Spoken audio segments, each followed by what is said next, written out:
الحمد لله رب العالمين والصلاة والسلام على سيد الأنبياء والمرسلين وعلى آله وصحبه أجمعين أما بعد محترم اساتذہ کرام اور طلبہ عزیز، مکہ مکرمہ میں جب آفتاب اسلام طلوع ہوا اور اس کی ضیاباش کرنوں نے دنیا کی تاریکیوں کو دور کیا تو رفتہ رفتہ اس کے اثرات ہندوستان تک بھی پہنچے۔ اسلام کی باد بہاری سے اہل ہند کے پژمردہ قلوب کو نئی زندگی عطا ہوئی۔ قاضی اطہر مبارک پوری رحمہ اللہ کی تحقیق کے مطابق 17 صحابہ کرام ہندوستان میں آئے ہیں اور 44 تابعین کی آمد ثابت ہے۔ ان صحابہ اور تابعین نے کیرالہ کے ساحلی علاقے میں اپنی محنتوں اور کوششوں سے وہاں کے لوگوں کو مسلمان بنایا۔ عہد فاروقی میں حکم بن ابی العاص ثقفی نے ممبئی کے علاقے تھانے پر حملہ کیا تھا۔ عہد علی اور عہد معاویہ میں بھی سندھ کے قریب حملے ہوتے رہے۔ پھر جب راجہ طاہر کے ظلم و ستم کی داستان حجاج بن یوسف کو سنائی گئی تو اس نے اپنے داماد محمد بن قاسم رحمہ اللہ کو ایک لشکر دے کر سندھ بھیجا۔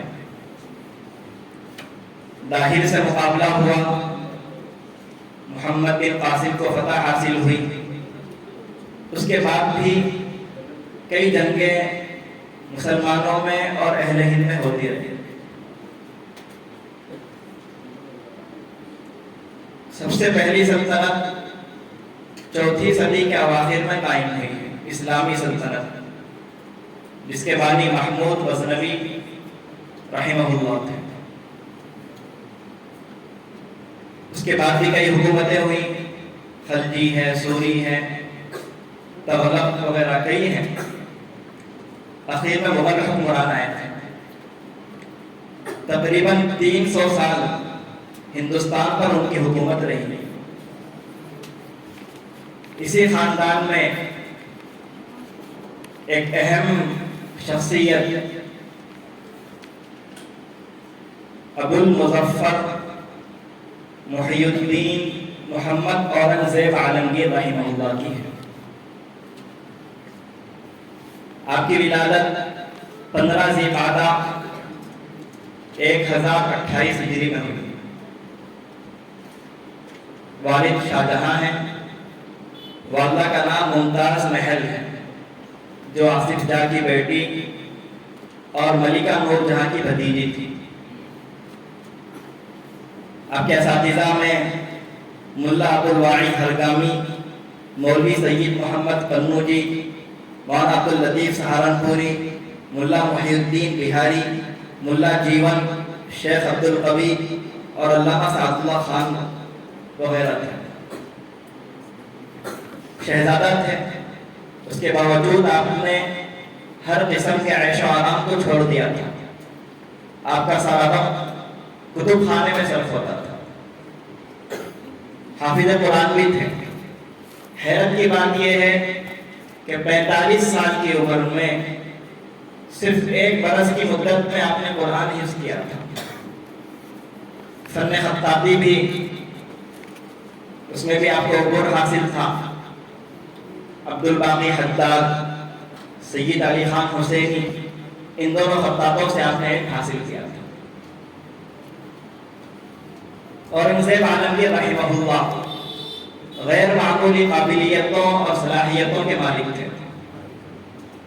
حافظہ اتنا قوی تھا کہ جو بات سن لیتے وہ زندگی بھر نہیں بھولتے۔ جس کو دیکھ لیتے اس کا چہرہ زندگی بھر یاد رہتا. دلیری اور شجاعت کا یہ حال ہے کہ بادشاہ بننے سے پہلے ہی بلخ اور بدخشاں کو آپ نے فتح کر لیا تھا. قندھار اور دکن کی مہم سر کر لی تھی. ایک ہاتھی سے میدان میں مقابلہ کیا تھا. علمی کمال ایسا تھا کہ قرآن کا پورا علم حاصل تھا. فقہ میں ایسی مہارت کہ اپنی سرپرستی اور نگرانی میں ایک عظیم الشان کتاب فتاوی ہندیہ یا فتاوی عالمگیری تصنیف کروائی، جس سے آج بھی علماء کرام اور مفتیان اعظم استفادہ کرتے ہیں. اسی کی مدد سے فتاوی لکھتے ہیں. عربی اور ہندی زبان سے بھی واقفیت تھی، شاعری بھی آتی تھی، لیکن رغبت نہ ہونے کی وجہ سے زیادہ توجہ شاعری کی جانب آپ نے نہیں کی. زہد اور تقویٰ ایسا تھا کہ ہندوستان کی وسیع سلطنت زیر اقتدار ہونے کے باوجود کبھی آپ عیش و آرام میں نہیں پڑے. ہر طرح کی لذت سے آپ نے منہ موڑ لیا. مرتے وقت وصیت کی تھی کہ میری قبر پر کوئی شاندار مقبرہ نہ بنایا جائے. جیسی سادہ زندگی تھی ویسی سادہ قبر بھی بنی ہے. معاش کے لیے حکومت سے پیسے لینا یہ گوارا نہیں کیا، بلکہ قرآن لکھا کرتے تھے. اپنے ہاتھوں سے قرآن لکھا کرتے تھے، ٹوپی سیا کرتے تھے، اور انہی کو بیچ کر انہی کے ہدایہ سے اپنا معاش اپنی زندگی گزارا کرتے تھے. عبادت ایسی کہ ماہ رمضان کے مکمل روزے رکھتے اور رات کے وقت 6-9 گھنٹے اکابر کی صحبت میں، اہل اللہ کی صحبت میں جا کر تلاوت کرتے ہوئے گزار دیتے. ایام 20 کے روزے رکھتے. تہجد کی پابندی تھی. آخری عشرے میں رمضان کے اعتکاف بھی ہوتا. ہمیشہ باوضو بھی رہتے. کلمہ طیبہ اور دیگر اذکار ہمیشہ زبان پر جاری رہتے. بادشاہ ہونے کے باوجود حضرت محمد معصوم رحمہ اللہ بہت بڑے شیخ طریقت ہیں، ان سے آپ کا اصلاحی تعلق قائم تھا اور وقتاً فوقتاً ان کی مجالس میں جا کر استفادہ بھی کرتے تھے. نماز کی پابندی دیکھنے کے لائق تھی. بلخ جنگ ہو رہی تھی، وہاں پر دشمنوں نے چاروں طرف سے آپ کو گھیر لیا تھا، لیکن جیسے ہی نماز کا وقت ہوا فوراً گھوڑے سے اترے اور امامت شروع کر دی.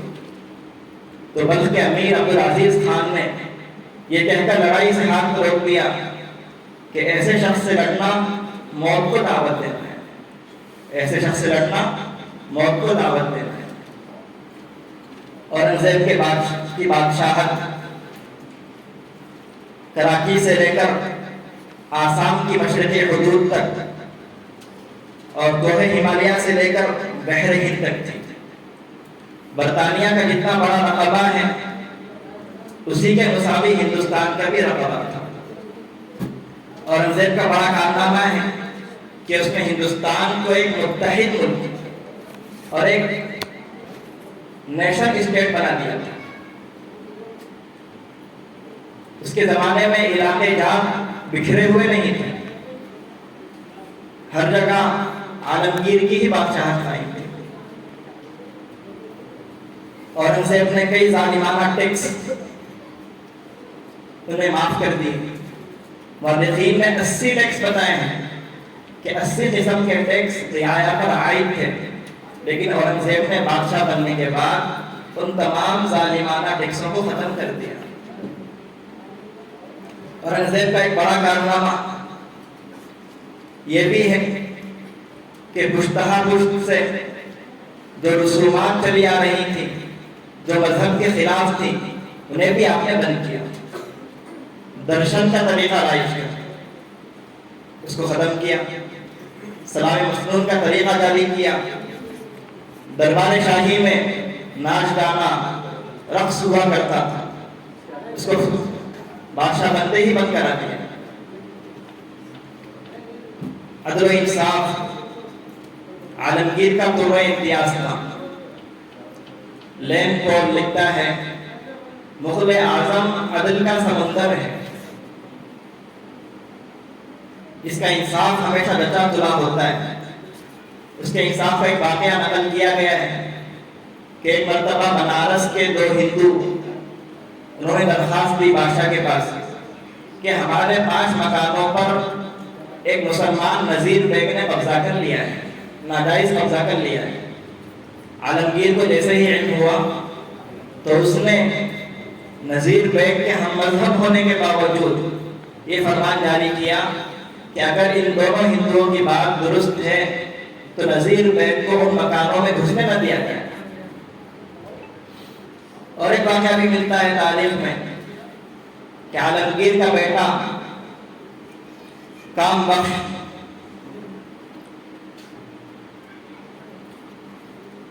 عالمگیر کے بیٹے کا ایک خادم تھا کام بخش کا، اس نے کوئی جرم کیا۔ اس جرم کی سزا یہ تھی کہ اس خادم کو قید کر دیا جائے، لیکن کام بخش کو اس خادم سے ایسا گہرا تعلق تھا کہ اس نے دربار میں آ کر کہہ دیا کہ میں اس خادم کو ایک لمحے کے لیے بھی اپنے سے جدا نہیں کر سکتا۔ تو عالمگیر نے بیٹے کا بھی لحاظ نہیں کیا، فوراً کہا کہ اگر ایسی بات ہے تو خادم کے ساتھ ساتھ کام بخش کو بھی قید کر دیا جائے۔ انصاف کی ایسی مثال آپ کو تاریخ میں بہت کم ملے گی کہ عالمگیر نے ہندوستان کے تمام اضلاع میں ایک سرکاری وکیل مقرر کر دیا تھا، جس کا کام یہ تھا کہ اگر کوئی شخص اس وکیل کے پاس آ کر بادشاہ کے خلاف دعویٰ کرے کہ میرا بادشاہ کے ذمہ یہ حق ہے، بادشاہ نے مجھ سے یہ لے لیا ہے، تو وہ وکیل اس سے بحث و مباحثہ کرتا۔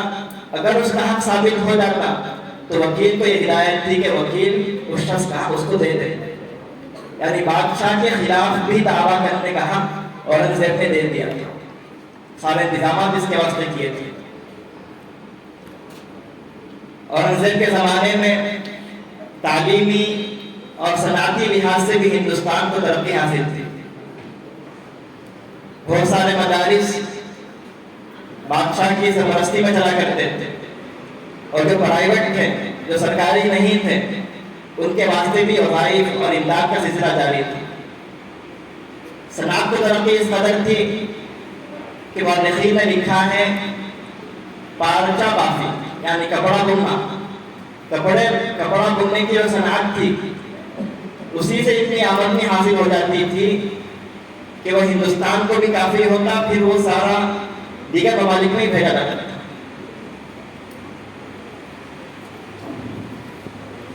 اورنگزیب پر بہت سارے الزامات لگائے گئے ہیں، لیکن دیکھا جائے تو وہ محض تعصب پر مبنی ہے۔ ایک مفروضہ پہلے ہی سے قائم کر لیا گیا ہے کہ اورنگزیب ظالم تھا، خونی تھا، فرقہ پرست تھا۔ یہ مفروضہ قائم کر کے پھر اسی پر ساری عبارت کھڑی کی گئی، تعصب کی عینت لگا دی گئی ہے، پھر سارے واقعات کو دیکھا گیا ہے۔ یہی وجہ ہے کہ آپ جو معتدل اور غیر متعصب مورخین ہیں، ہندو مورخین ہیں، انگریز مورخین ہیں، جو معتدل قسم کے ہیں، انہوں نے اورنگزیب کی خوب تعریف کی، خود دل کھول کر تعریف کی اورنگزیب کی، اور اس کی خدمات کو، اس کے کارناموں کو سراہا ہے۔ تو اس لیے تاریخ کا مطالعہ کرتے وقت جانبدارانہ رویہ ہمارے لیے بہت ہی مہلک ثابت ہوتا ہے۔